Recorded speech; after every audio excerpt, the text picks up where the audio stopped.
কৰ্মসংস্থাপনৰ বাবে বহিৰাজ্য কেৰালাত গৈ বিগত ৮ মাহে নিৰুদ্দেশ বটদ্ৰ আমলখিৰ যুৱক মতিবুৰ ৰহমান। পেটৰ তাৰণাত বহিৰাজ্য কেৰালালৈ যোৱাই যেন বিপদ হ'ল আমলখিৰ যুৱক মতিবুৰ ৰহমানৰ। বিগত ৮ মাহে বুকু সোধা হ'ল এগৰাকী মাতৃৰ। বিগত ৬ মাহ পূৰ্বে এগৰাকী যুৱক মতিবুৰ ৰহমানে কৰ্মসংস্থাপন বিচাৰি গৈছিল কেৰালাত। কেৰালাত কিছুদিন পিছতেই এক অজ্ঞাত নম্বৰৰ পৰা এক ফোনযোগে অৱগত কৰিছিল আৰু কৈছিল যে আধাৰ কাৰ্ড দিব লাগে যুৱকজনক। কেৰালা আৰক্ষীয়ে আটক কৰিছে। তাৰ পিছৰ পৰা আৰু যোগাযোগ নাই। ভুক্তভোগী পৰিয়ালে দাবী জনাইছে যে যদি যুৱকজনৰ কোনো লোকে সন্ধান পাই 8638814235 আৰু 6909637857 নম্বৰত যোগাযোগ কৰি পৰিয়ালক উপকৃত কৰিবলৈ আহ্বান জনায়। আৰু যদি প্ৰকৃততে যুৱকজনক কেৰালা আৰক্ষীয়ে আটক কৰিছে, অসম চৰকাৰে যাতে যোগাযোগ কৰি যুৱকজনৰ সন্ধান উলিয়াই দিয়ে, তাৰ বাবে ভুক্তভোগী পৰিয়ালে চৰকাৰক অনুৰোধ জনায়। News desk report, Batadrava live. আমি অনুরোধ জানাইতেছি আমার সরকারে আমার হুতারে আমার মানে আইনা দিক। আমি অনুরোধ জানাইতেছি আইনার লগে আমার হুত আমলহি গাঁও কি হয়েছিল তার লগত? চেরাল আছে নাই কাম করছিন পদে পুলিশে বলে ধরছি ধরে হরে কইতেছে হাত পাও বাড়িয়ে বাইন গালতেছে চলে আধার কার্ড দেও বাদে তার বাহে আধার কার্ড দিছি। গাঁও আমলকি এই ১ নম্বর ওয়ার্ড। আমার লোরার নাম মতিবুর রহমান। কাম করতে গেছিন কেরালা নিউ দিস। তারপরে দেওয়ার ভিতরে ফোন আইছে আধার কার্ড দন লাগে পরে আধার কার্ড দিছি। পরে তারপরে আর কুছ খবর পাইলাম না। পরে থানাতে জেহার দিছি। পরে এই তো আর কিন্তু কুছ খবর পাইলাম না। সরকারের কাছে অনুরোধ করলাম আমার ফোলার আমি খুঁজে পাওয়ার লাগে।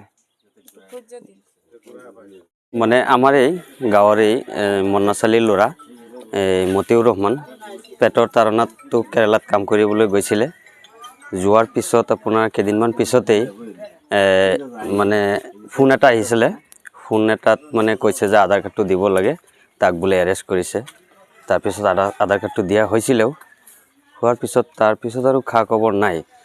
পিছত জাননীও দিয়া হৈছিলে আৰক্ষী বটদ্ৰা আৰক্ষী থানাত, কিন্তু এতিয়ালৈকে কোনো খা খবৰ নাই। ঘটনাটো আজি প্ৰায় ৫-৬ মাহমান হ'ব, কিন্তু এতিয়ালৈকে কোনো খা খবৰ নাই। গতিকে আপোনালোকৰ চেনেলৰ জৰিয়তে মানে চৰকাৰক এইটোৱে আহ্বান কৰিব বিচাৰিছোঁ গাঁওবাসী হিচাপে যে ল'ৰাটোক যাতে বিচাৰ উচাৰ কৰি পেলাই অতি সোনকালে যাতে দুখীয়া পৰিয়ালৰ ল'ৰা যিহেতু অতি সোনকালে যাতে ল'ৰাটোক ঘূৰাই অনাৰ ব্যৱস্থা কৰে চৰকাৰে। ইয়াকে মানে আমি গাঁওবাসী হিচাপে মানে আহ্বান জানাইছোঁ চৰকাৰক।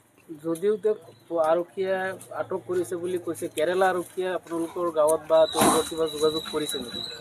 এইটোৱেই এই অজ্ঞাত ফোনটো যে আহিছিলে, এই অজ্ঞাত ফোনটোত মানে এইটোৱেই কোৱা হৈছিলে যে আমি পুলিচে কৈ আছোঁ, গতিকে আধাৰ কাৰ্ডটো দিয়া, তোমাৰ ল'ৰাক মানে এৰেষ্ট কৰা হৈ আছে, গতিকে আধাৰ কাৰ্ডটো দিয়া। আৰু এইটো মানে এবাৰ মানে সিহঁতে এবাৰ সেইটোও শুনিছিলে যে জেলতো বোলে দিয়া হৈছিলে, কিন্তু এইটোতো আৰু ইয়াৰ পৰা কেৰালাত কি হৈ আছে ইয়াত গম পোৱা নাই। তথাপিও তাৰপিছত মানে বটদ্ৰা আৰক্ষী থানাত আপোনাৰ হেৰিও কৰিছে, জাননীও দিছে, কিন্তু আজিলৈকে কোনো সুংসূত্ৰ পোৱা নাই ল'ৰাটোৰ। গতিকে এইটোৱে কৈ আছোঁ এতিয়া আমি গাঁওবাসী হিচাপে যে আপোনালোকৰ জৰিয়তে যে ল'ৰাটোক যাতে চৰকাৰে ঘূৰাই আনাৰ ব্যৱস্থা কৰে, এইটোৱে মানে আমাৰ গাঁওবাসী হিচাপে আহ্বান আৰু চৰকাৰলৈ।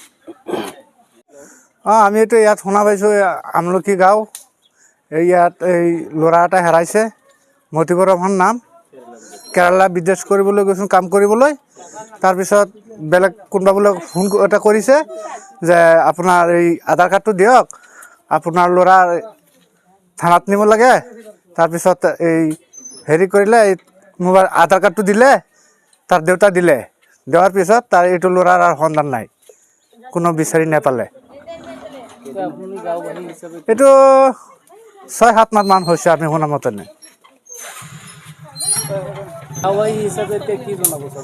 আমি চৰকাৰক তোমাৰ এইটো অনুৰোধ জনাইছোঁ, ডক্টৰ হিমন্ত বিশ্ব শৰ্মাক যে এইটো ল'ৰা যাতে উভয় ঠাই পাওঁ যাতে এইটো আমাৰ অনুৰোধ